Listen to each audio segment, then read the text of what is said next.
الحمد لله نحمده ونستعينه ونستغفره ونؤمن به ونتوكل عليه ونعوذ بالله من شرور أنفسنا ومن سيئات أعمالنا من يهده الله فلا مضل له ومن يضلله فلا هادي له ونشهد أن لا إله إلا الله وحده لا شريك له ونشهد أن سيدنا وسندنا ومولانا محمدا عبده ورسوله أما بعد فأعوذ بالله من الشيطان الرجيم بسم الله الرحمن الرحيم يا أيها الذين آمنوا قوا أنفسكم وأهليكم نارا وقودها الناس والحجارة عليها ملائكة غلاظ شداد لا يعصون الله ما أمرهم ويفعلون ما يؤمرون وقال النبي صلى الله عليه وسلم ألا كلكم راع وكلكم مسؤول عن رعيته أو كما قال النبي صلى الله عليه وسلم. لو محترم عزیزان ستاسو توجه یو اهم او ضروری مسئله طرف ته وصل غواړم. دا هغه مسله ده چې په امت کې د وبا په شانتي ځای نیولې ده او حقیقت دا ده چې ډېر مسلمانان د دې نه په غفلت کې دي. د الله تبارک وتعالى ارشاد ده. الله تبارک وتعالى په قرآن مجید کې فرمایي یا ایها الذین آمنوا قوا انفسکم واهلیکم نارا. اے ایمان والو تاسو خپل ځانونه او د خپل کور خلق دا د اور نه بچ کړئ. وقودها الناس والحجاره هغه اور چې د هغې انګار خلق او ګټې دی. علیها پاغه باندې پیرا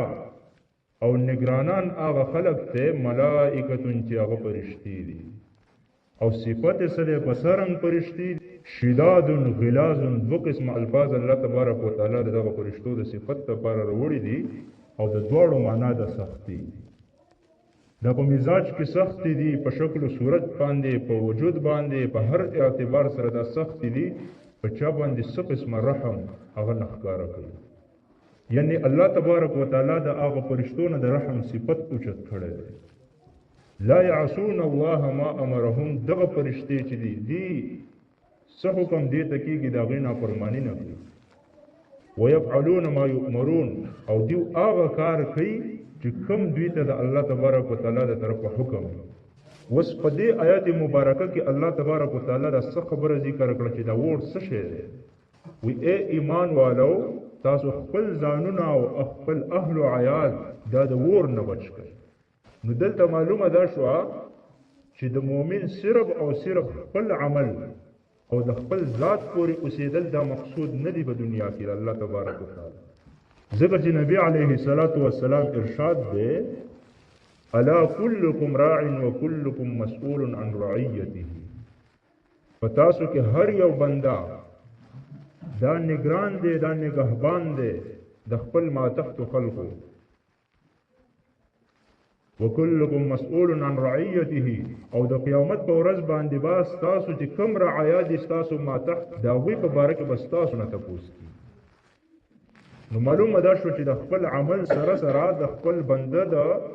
دنیا د حساب سره سره د کشرانو کوم چې د ماتحت دي د هغوی تپوس هم د قیامت په ورځ د بنده نه کیږي او د سره په حساب کتاب. نو اوس موږ وګورو چې الله تبارک وتعالى ارشاد وفرمایو چې تاسو او تاسو اهل او عیال تاسو د اور نه بچ کړئ. اوس دا اور څه شی دی؟ د قیامت په ورځ باندې چاته هم دا عامو بندګانو ته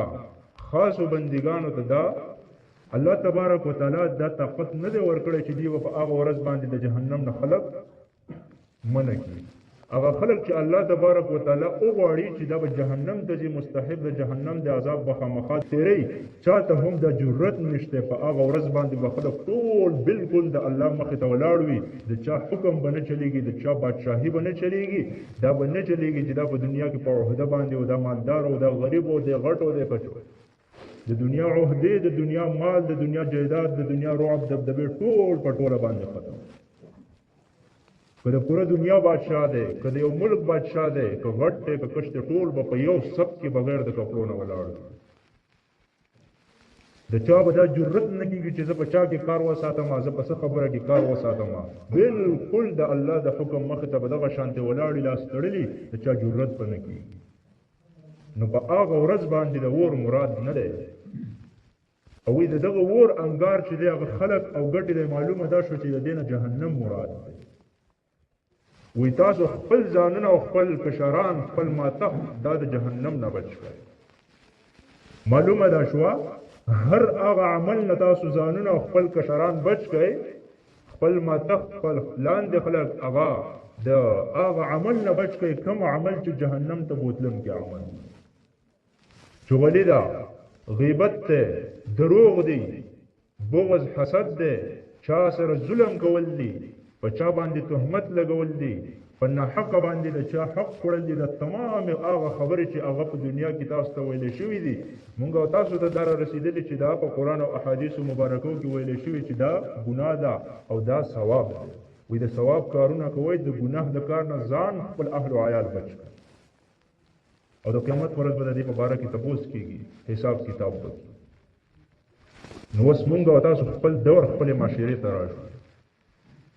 زمونږ او ستاسو په معاشره کې یو لویه وبا چلیږي او د هغه وبا نه زمونږ او ستاسو غفلت ته هغه وبا ته ویل کېږي بې احتیاطي او اختلاط ورته ویل کېږي د نارینه او د زنانو د یو بل سره میل جول او ملاقات دا یو اهمه مسله ده چې کله په کورونو کې زمونږ او ستاسو زنانه دي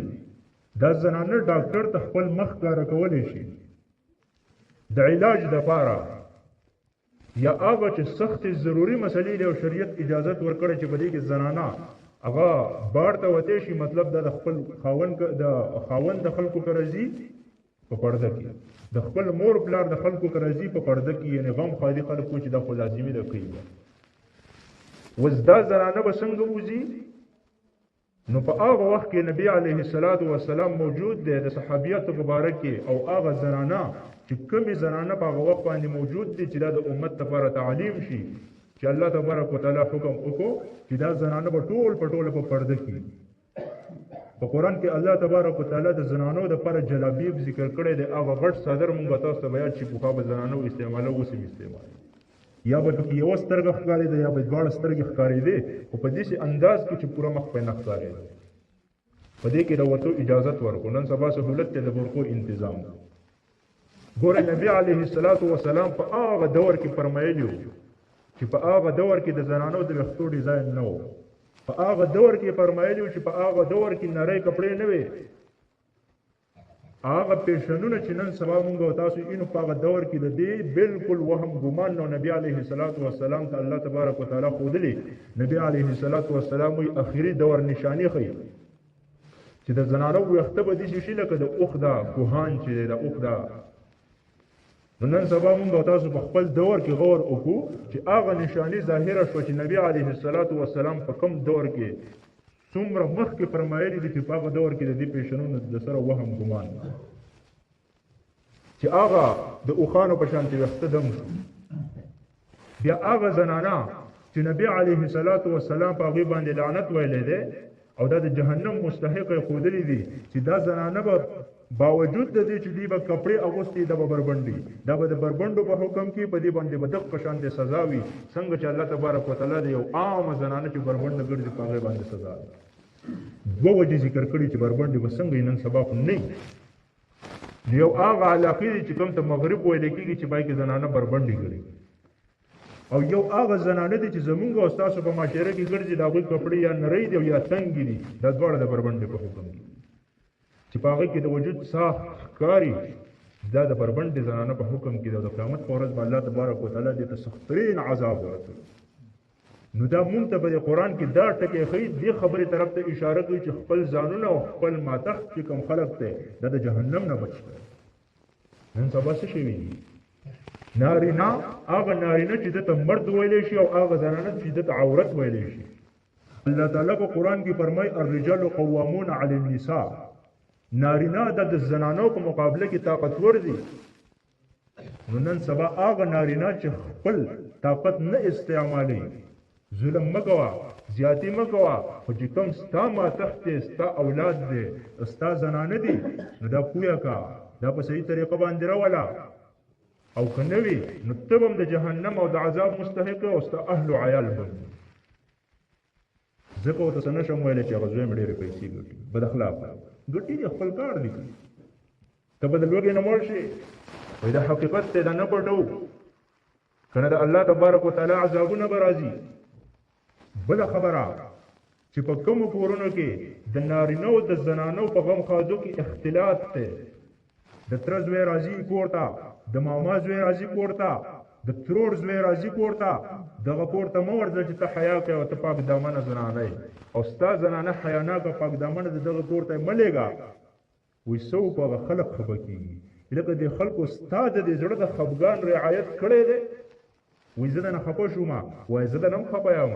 په کار وایي چې تا ته زه دومره محبوب یم چې ته په ما باندې خفه کېږي چې زه درنه رالم، تا ما ته هلته هغه شان ماحول ولې نه دی جوړ کړی. وایي زما د دغه ماحول سره د سره څه قسمه تعلق دی. نن سبا په غمونو کې په خادو کې دا د پخوا نه دا یو سلسله را روانه ده. د ترور زوی راځي کور ته، هغه کور ته به دنده نه ځي په کوم کور کې چې ته د دې زنانه نه غیر محرم یې. که ته یې پلار یې کور ته لاړ شه دروازه وټکوه چې صرف پکې ستا لور ده، صرف پکې ستا خور ده، رشته داران ستا نه په دې باندې خفه کېږي چې ستا ښځې ما ته په خیر ونه وي او ستا د ښځې محرم نه دی. وایي زه په مخه باندې زما او ستا دغه تعلق نشته دی. کور ته به راشي زه یې دنده بونه تلم، به یې څه ضرورت دی ستا دنده تلو ته؟ شریعت اجازت نه دی ورکړی. وایي چې ولې زه دې راولم نه، وایي ته مې مه بوځه. بهی د دومره حده پورې چې سخت ضرورت دی لاړې، بل څه چاره نشته دی. رورې په خیر راغلې، خدای دې وبخه، د لرې نه لاس میلاولو ته دا دې د ګناه دې ته حرام ویلی شي. ګوره چرته هم د محرم نه علاوه د زنانه سره لاس مه میلاوه. که دا ستا نه خفه کېږي خفه دې شي، الله مه خفه کوه. که په دې ستا نه خلک خفه کېږي ټول دې خفه شي، خفه دې شي. په دې باندې شریعت تا نه نسي او تا ته دې ته قطع رحمي نه وایي. و د خپل کور ماحول ټیک کا، څه خلک را یو ځای شي، هغه خلکو سره تعلقات شروع کړه چې هغوی دا قسمه شی نه مني، هغوی ستا په شان طبیعت مني. غیر محرم دی راغی کور ته او خپله غرمو ته یې کټ سم کو او سم لاستو په ځان باندې څادر ور واچو، ګناه ده، دا حرام دي. په دې کور کې زنانه دي، دلته ستا خور د ستا غټه دعوه ده، دلته ستا لور د ستا غټه دعوه ده، په خپل ځای باندې ده. که ستا بیټک شته په بیټک کې کېنوه، ته نارینه تا سره کار دی، خپل خور سره لور سره به میلاو شي. د کمرې انتظام دی، د کور کې وینا وکړه، وایي جی پلانې را روان دی، تاسو نورې زنانه سیټ ته شئ، د پلانې رور را روان دی. صبر وکړه، بار ودرېږه، بار ودرېږه، دروازه وټکوه. د شریعت وایي د هر شي آداب دي. دروازه به ټکئ، وړو له عادت جوړ کا، نوجوانانو له عادت جوړ کا. ستا روړ دی، ستا واده دی، دا غشته یا نشته، ستا کمرې ته ډایرکټ نشي راننوتی. سخت مجبوري ده، غریبي ده، په یو کور کې پاتې کېدي دي، ډېره ښه خبره ده. لاس مه میلاوه. بهی لاس میلاولو کې څه دي؟ خپل خور سره لاس میلاو کا، خپل مور سره لاس میلاو کا، خپل بیبي سره لاس میلاو کا. د پردۍ زنانه سره دا څه ضرورت دی؟ خو ګورې د لاس ته میلاولو اجازت په شریعت کې نشته. د لاس میلاولو اجازت په شریعت کې نشته دی. ستا د خور سره لاس میلاوه، د تره لور سره د لاس میلاولو اجازت نشته. د ترور د لور سره چې دا بالغ وي، ښه ماشومان نه یادوه. ماشومه د تره لور دی ته سلام وکړو، خیر دی، هغې سره هم مه کوه چې عادت دې جوړ شي. بالغ نارینه، بالغ زنانه، دې به د یو بل زمارونو عرض ده. هغه کارونه کوم چې د جاهلیت د دور د نبي علیه الصلاة والسلام فرمایلی دي، الله تبارک وتعالی فرمایلی دي ولا تبرجنا تبرج الجاهلیة الاولى. دې زنانو ته ووایه، عامو زنانو ته، د امت زنانو ته وایا خپل لورانو ته وایا بیبیانو ته وایا چې کوم د جاهلیت رسم او رواج او په جاهلیت کې بسنګ زنانه ګرځېدې کله عام هغه شان بنه ګرځي الا سخت ضرورت ته اشد ضرورت ته شریعت اجازه ورکوي په بعض ټیمونو کې رور نشته پلار نشته بالکل څوک نشته یو زنانه پاتې شو د دې بالکل بل وس نشته د سوال ته مجبور شو سوال باندې حرام دی ځال لګټه وټه کولې کور کې ماشين اولګوا چل از دکا یو زنانه سره لاړ شو چل از دکا هر هغه کار چې په کور دنده کولای شي وای کا نشي بیا سم ملازمت چې هغه په پرده کې کولای شي د چا سره کار یعنی مطلب دا بالکل څوک نشته نور د نارینو د لپاره حکم دا دی چې تاسو به بار ګټه وټه کوئ د بار ټول مشکلات په تاسو برداشت کوئ زنانه به په کور په پرده کې ناست دي زنانه نوم د حیا دی برحال عرض ملو چې هغه کارونه چې هغه په شریعت کې ناجایز دي نو هغه د دنیا د لږ مقصد لپاره د دنیا د مفاد لپاره د دنیا د شیزونو لپاره خپل ایمان نه خرڅوي ګوره د غیر محرم نارینه د استاد رور نه د ماما نه د نیکه نه د پلار نه د تره نه هغه چې محرم دي ستاسو سره واده نه کېږي جایز نه دي د دې نه علاوه تمام دنیا خلک چې دي ستا خپل خپلوان دي که پردي دي د دې سره په خوږه لهجه کې خبرې کول شریعت منع کړي دې سره مخامخ ناسته ګپې شپې ټیبل د چیر روټۍ راوړل منع شوي ولې دا نارینه د سره پاري حضرت چې ډډه والي دې پاسي د هر څه ډېر وخت په ټیبل دي کې وای نارینه الله طاقت درکړې پاسا کټوای راواخلا پلیټ راواخلا چې کوم د زنانو کارو په خلاف یو زمارونو د لوی عذاب دی چې زمونږ استاد په کورونو کې او په معاشره کې مونږ تاسو په نظر راځي دا عذاب ختم کو دا وبا ده دا وبا رانه نوته ده هغه وبا چې کله رااله کرونا وایرس هر سړی په ټینشن کې و جمعه ته څوک نه راتلل جمعې له څوک نه راتلل مړې به شو به کندې ته ورته کو جنازه بچا نه کوله که کوله لر به ولاړ ولې وبا راغله دا هغه وبا ده چې زموږ په نفسونو کې زموږ په کورونو کې چلیږي اما ته خبر نه که خبر یو غفلت کو په موبایل باندې نارینه ته زنانه ته قتل حرام دي سم چې مخامخ ګوري او بیا خاص کر هغه چې نارینه هغوی ته الله تعالی طاقت ورکړی د ډېرو خبرو زنانو کې دغه طاقت نشته د کوم عقل دی احتیاط کې وکړلی شي دې شیزونو نه د بچاو وکړلی شي خپل کورونه دا وبا ختمه کړو ښه په طریقه باندې که وس هم نه رسېږي په کور کې خو یو کچه پرده لګولی شو چې هغه زمونږ یو میلمه راشي کور کې اواز وکړو بای سیټ ته شئ او راشو هغه میلمه کښېنو او دغه ښه اکرام او اعزاز وکړو په پرده کې شریعت نارینه د اجازت ورکړی څلورو پورې ودونه وکړه چې وس دې دی طاقت دې دی انصاف کولی شي خو غلط کار مه کوه دې سلامونو ته څه ضرورت شو ګوره تاسو ته ما وویل شریعت په چا ظلم نه کوي سختي نه کوي سخت عذر دی مطلب دا دی په کور کې رور دی او بل سلار نشته جدایي کېږي نه په کور کې رور دی ستا د ښځې خو لیور دی که نه نو د ده لپاره د ده سره ګپ شپ غیر ضروري خبرې دا جایز نه دي دومره اجازه شته رورې په خیر راځي دې چل ته پکې ضرورت نشته دی د حرام بای چې خبرو اترو ته غب شپ ته غیر ضروري خبرو ته ضرورت نشته نو جسم میراولو ته بدرجه اولا ضرورت نه چې حرام دي ناجایز دي ګناه ده خو په خپل طریقې سره دا خبرې ختم کو دا د جاهلیت رسمونه دي دا د جاهلیت خبرې دي هر هغه خبره چې د قران او د احادیث نه موږ تاسو ته میلاو شي په دې باندې عمل کو او د الله نه دعا غواړو الله دغه شان ماحول جوړ کړي چا وی چا نوې پلانې به خپشي پلانې خپشو دا خبره پرې ده پلانې چې خپشو خبره ده د دې پستانه پلانې ته لا طاعت لمخلوق في معصيه الخالق د مخلوق طاعت کوي رب خپګي دا جایز نه دي تو خپل اخرت تبا کړ خپل کور دی او خپل بچی دي او خپل بیبيان دي او یو خپل ماحول دی ته جنت ته ځي مؤمن مسلمانې او ګوره ته یو کچو تعلقاتو د پر خپل جهنم هغه ټیکټ اوکې کوز الله چې خامخا د عذاب بخرم بیا بخیر دی روز جنت ته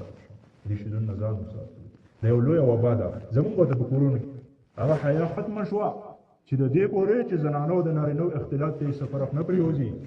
خو خوشاله باندې د قران او د حدیث په تشریح کې او عمل کوشش وکړو ان شاء الله زموږ تاسو په دنیا او آخرت کې الله دې موږ ته توفیق را نصیب کړي واخر دعوانا الحمد لله رب العالمین